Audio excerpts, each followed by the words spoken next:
অবস্থা দেখেন। কালকের আলু ঘাটি একটু পাতলা হয়েছিল, যে আমার বোন দেখেন গরম করে একদম ভুনা ভুনা করে ফেলছে। এখনই ঠিক হয়েছে। আর এদিকে হচ্ছে ভর্তা। কি ভর্তা এটা? বলো দেখি কি ভর্তা এটা। মনে তো হচ্ছে মাছের ঝুরা। জীবনেও না। গাইজ আপনারা একটু গেস করেন তো এটা কি ভর্তা? যে বলতে পারবে তার জন্য পুরস্কার আছে। এটা কি ভর্তা? আমার তো মনে হচ্ছে যে মাছ মাছ ভর্তা।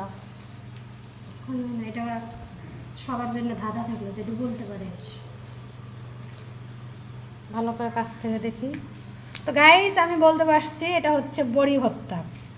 মানে তরকারিতে দিয়ে আমরা যে বড়িটা খাই সেটা হচ্ছে হালকা করে ভেজে এরকম করে থ্যাতো করে এই যে শুকনো মরিচ আর পেঁয়াজ দিয়ে ভর্তা করলে সেই স্বাদ লাগে।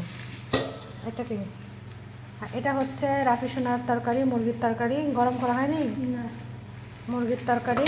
এই তো আজকে আমাদের রেসিপি দুপুরের। আমরা এখন এগুলো দিয়ে খাওয়া দাওয়া করবো। তো সবাই ভালো থাকবেন। আল্লাহ হাফেজ।